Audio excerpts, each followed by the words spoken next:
My name is Julian Williams, and I take Expedite. Some days I walk into the gym, you don't really feel like working. Take a scoop or two of this, shake it up in some cold water, throw it back, you're ready to go. It's the best stuff I've ever had. Expedite.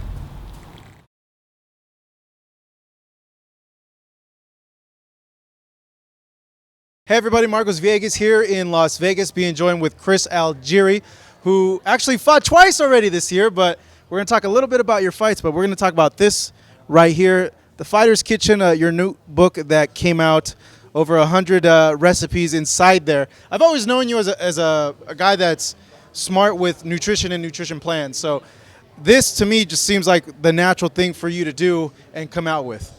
Yeah, absolutely. You know, it was a no-brainer. It was something that I started working on, honestly, about 4 or 5 years ago while I was just in camps.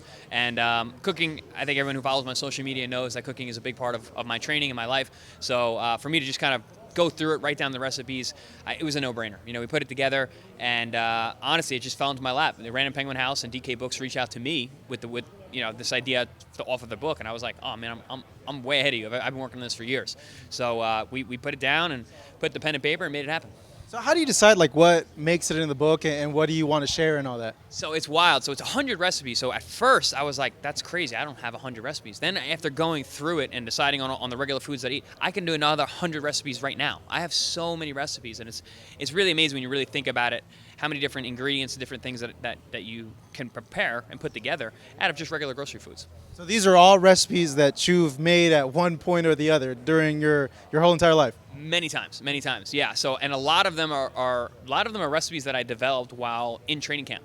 So when I was training with Robert Garcia out in Oxnard, I was living in a hotel room and prepared a lot of the meals that are in this book while literally being in a hotel and cooking out of on a hot plate. So that's the one thing about the book that's also really beneficial to people. It's not really hard. I'm not a chef. I cook. I like to cook. And so the ingredients and the tools and the utensils that are used in it, there's nothing out of the ordinary in there. So in this book, what's like the most delicious recipe you think that's in there? Like the one that, if, I don't know, like you're tired of like the simple like basic food like meat, rice, broccoli, like that'll be like the best in there. Well, the reason the cover photo is the cover photo is not just because it's colorful and looks good. It's really delicious, and it's a lot of fun. It's a versatile dish. It's sweet potato chopped up with onions and peppers and avocado. We added some egg there. There he is. Thank you, sir. Thank you. And it's a versatile dish. It doesn't necessarily have to be for breakfast. It could be a side dish. It's called the sweet potato hash.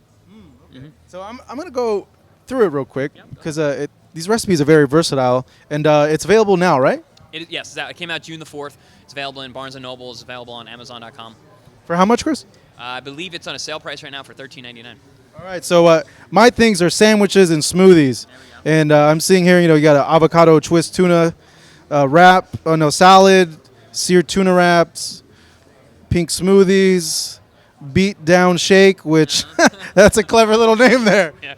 So the names, it was funny with some of the names. I was trying to name certain people, certain athletes that I work with, my family members and things like that, and throwing little inside jokes. And each recipe has a little anecdote related to me and my life and how that recipe came about. So it gives a little insight into where it came from.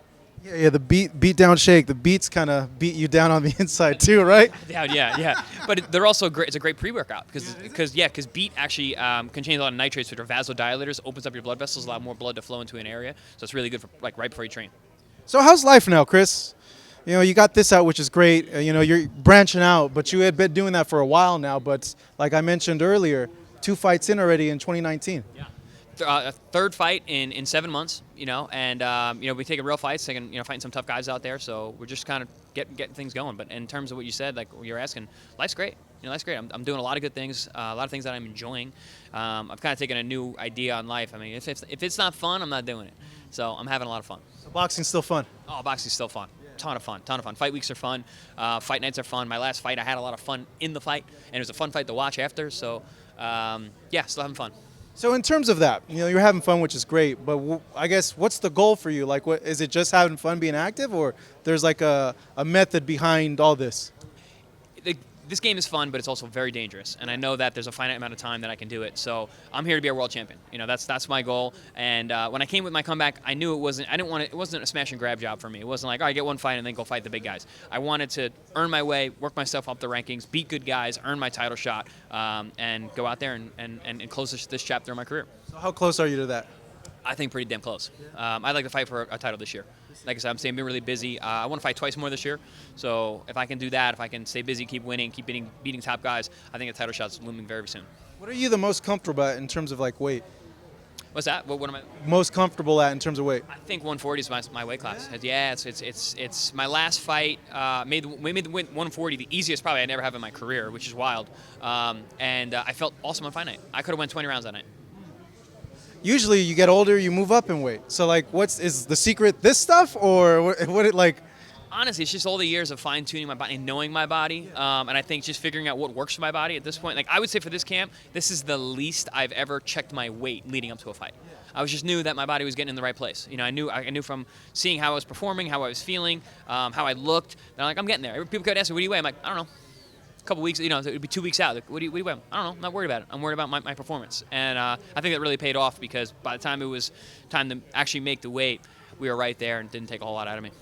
I'd be so stressed out, man, if I wasn't checking my weight. When I wrestled, I was one of those that was always constantly check. I've always been that way, and I think this camp, I just decided I was like, I'm not going to do that, And that's another thing. It's stressful. It's stressful checking it all the time.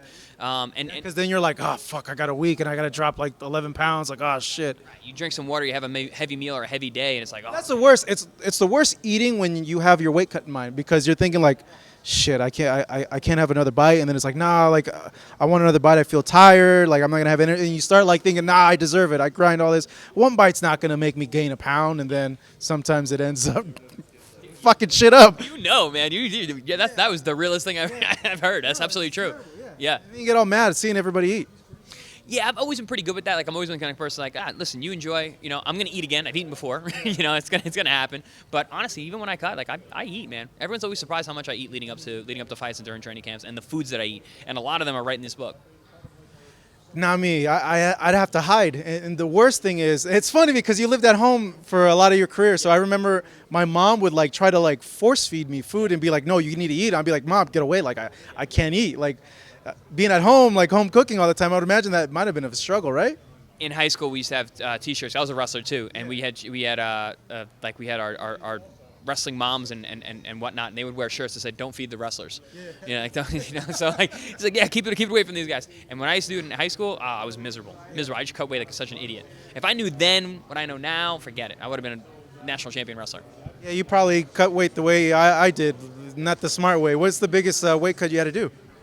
It was in high school. I mean, I was killing myself in high school, and really, we just like back then, you know what you're doing. It's like just didn't drink water, didn't hydrate, because same thing, checking the scale, looking at the number going up. So sipping and stepping on the scale, is stupid. But it's tough because not a lot of people are educated in how the body works and how food and nutrition and how important it is for training. And I think we're learning it more and more now. But there's still things to learn. I think the most I've ever cut in one night was like 12 pounds. Yeah, it sucked. I don't think I've ever done more than like 7 or 8. Maybe that's max. Yeah, 11's a lot. Sauna and then not eat, and yeah, it was terrible. Unfortunately, we have several deaths in sports in the last couple of years. A lot of wrestlers who are doing some crazy things to make the weight, and you see it in the UFC all the time now too. These guys are not making weight. Main event fighters or fights. They're so big though, and they're cutting like 30 pounds in what, like a 6-week, 8-week camp.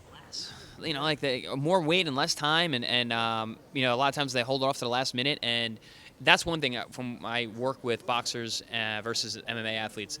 Totally different in the weight cuts. The MMA guys cut a lot more weight. 30 pounds is like almost normal.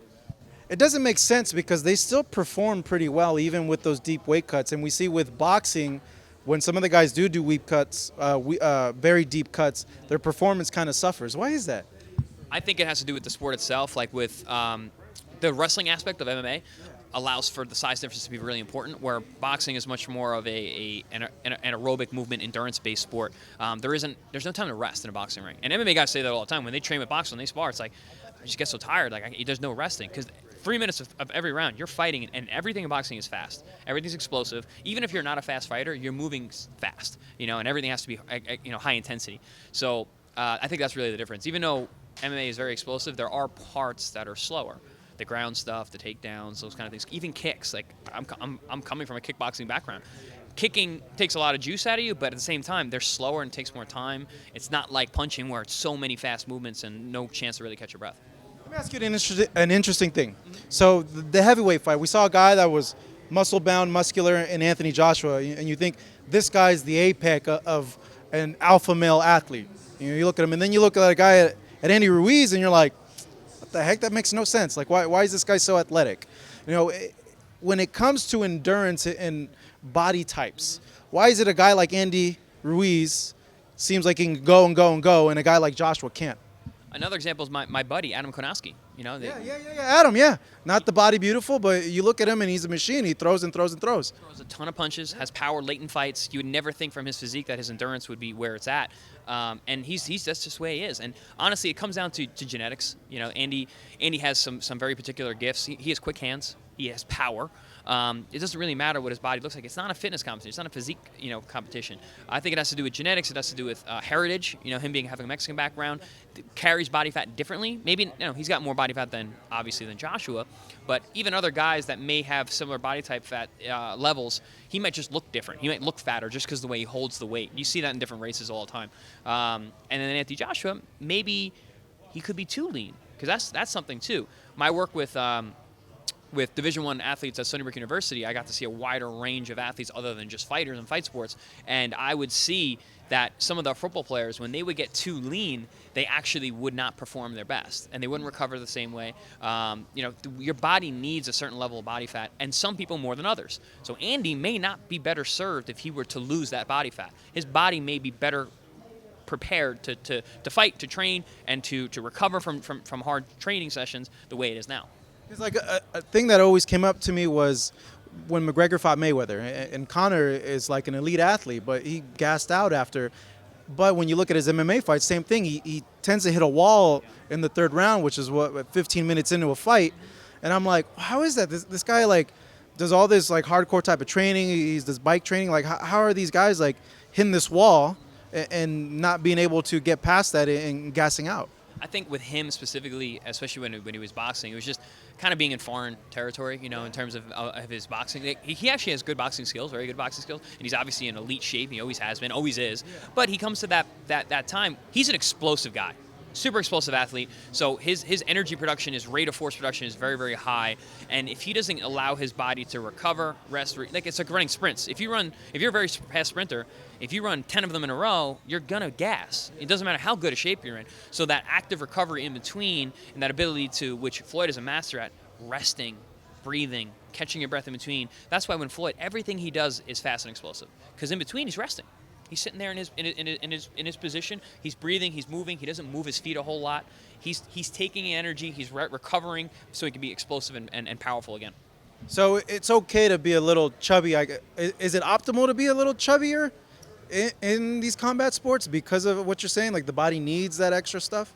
Not necessarily. I think it's more of an individual thing, and I think that's a big thing about nutrition too. We're so different, each one of us. Like what might be an ideal body fat percentage for me might not be the same for you. And that's. I've dealt with my coaches about this too, Dr. Corey Peacock and Dr. Mike Camp, and we've talked about my level of leanness throughout fights. Me, I can carry a very low body fat and still perform and still have a good gas tank, where other guys may not. And just keeping on a certain level of body fat may be more beneficial, for some athletes, but it's so individualized. Everyone's different. Yeah, it's crazy because now that I really think about it, like Cain Velasquez, not ripped, cardio for days. Fedor in his prime, not ripped. He looked like a normal dude, wrecking fools with speed and all. Yeah. Well, he was dad bod before dad bod. Huh? First dad bod, the original dad bod. Yeah, there you go. Trademark that original dad bod. Oh, Chris, you fought Manny and you fought Errol Spence. And if Manny gets past his Thurman fight, that's the natural route, is a fight with Spence. Compare and contrast those two and your experiences with them. Like, how's Manny's power compared to Spence's power? How's Spence's, just being there with him, his muscle compared to Manny? Yeah, apples and oranges. They're two different athletes. They're two different guys. You got to think about where Manny started his career, 112 pounds, something like that. And you got to think about where Spence is probably going to end his career, which is going to be in probably the 60s. I could easily see him being a 3-division champion. You know, he's that good. He's that big. Manny could never and will never get that high. I think Spence is really hanging out just for the big fights now. 47, and he's going to move up immediately. You know, as soon as he gets these big fights out of the way, he's just a big guy. He's a much bigger guy than Manny. And the thing about power is, I said something earlier about rate of force production. It's how much power you can generate in a very short period of time. Manny's very powerful, and I would say his punch is very different than Spence's. Spence is thudding and heavy. Manny's very explosive and fast. You know, so they're different. Manny's is much more shocking in terms of like his because it's the speed plus the power. Also his angles. I think if he were to ever fight Spence, he'd need to be Manny of old and firing from all angles, being difficult to catch, not staying in one place, getting up on his toes in and out. I'm not sure if he can do that anymore because he is a different guy now, but I don't know. I'd rather not see that fight happen, honestly. We'll put in some B-roll with that little walkthrough that just happened right now. It happens. But he has this fight with Keith Thurman. It's a tough fight. Keith Thurman's the favorite. Yeah, it probably should be. You know, he's an undefeated champion. Manny's 41 years old now, or 40 years old. And although he's looked good his last couple fights, although he's looked great the last couple of fights, this is definitely going to the blooper reel right there. Think you're giving a high five. You're like, stop. I know. It's all right. It's all good, man. Yeah, Pacquiao Thurman. So there we go. Back to Pacquiao Thurman. So I actually like the fight, even though Thurman's the favorite. I think that Thurman's inactivity actually makes this a fight. You know, he's been so inactive the last 3 years. You know, it's fights every 18 months or so. And Manny has been busy, as he always is. And I thought he looked really good in the Matisse fight, and he showed that he still has the endurance in the Broner fight. So it's a real fight, and I think this new Manny, he's not the same guy I fought 5 years ago. He's a different guy now. He still has the power. He still pulls the trigger when he needs to. I was ringside calling the Matisse fight, and Matisse is a real puncher. You know, even though he's a smaller guy, he's still a good puncher. There was nothing that I saw in Manny that night where he was gun shy or afraid of the power, and that was a big eye opener for me. I didn't know how he was going to respond to someone who could really punch, and there was no fear in him. And I think that's dangerous for Manny, but also makes him so dangerous. Who do you favor in the fight, though? Who do you think is going to win? Man, I'm telling you, I'm with Pacquiao. Yeah? I'm with Pacquiao in that fight. I would love to see him win that fight because I know maybe it's nostalgic, but like I said, I think it's a good fight. But I wouldn't be surprised if Pacquiao won that fight. A lot of people say that Thurman coming into this, because the layoff, that he's really going to come into the old Thurman in this fight now that he's active. Do you think that? Because a lot of people also say that Thurman's not the same anymore, that he doesn't have the same fire, the same desire. I think it's hard to say that he's not the same or he doesn't have the desire because we haven't seen that much from him. You don't know. Like his last fight was Josecito Lopez, and not one of his best performances, right? But Josecito Lopez is a tough guy. He's fought everybody. You know, it's not an easy guy. But I think Thurman is going to have to be the Thurman of old in order to win this fight. Which is not the question at all. You still living at home? No. When did you move out? A while. I bought my parents' house about 2 years ago. Oh, that's awesome. So thank you. But yeah, I moved out. There's too many people in that house. Yeah. My nephews are too big. We got 4 grown men walking, between my mom, my dad, and my brother, and then his 3 sons or 4 sons. They're my size. So it's just too many dudes, too much testosterone in one place. I had to get out of there. I always got to chuckle, man. Like, you win a world title and where do you live? Like, my mom's house. Yeah. Nah, our house was that was part of what got me there, and it's kind of we're very close knit. We still are. I'm still home whenever I can, and even when I'm traveling, I always make it a point to end up home. My brother's kids are very, very close to me, so it's important to be around. All right, Chris, thank you so much, and fight fans, make sure to go ahead and check out The Fighter's Kitchen, available now, you said, Barnes & Nobles, Amazon. Chris, thank you so much. Really appreciate it. It's always great chatting with you, Chris, always. Absolutely. Chris Algieri, Marcos Villegas here in Las Vegas.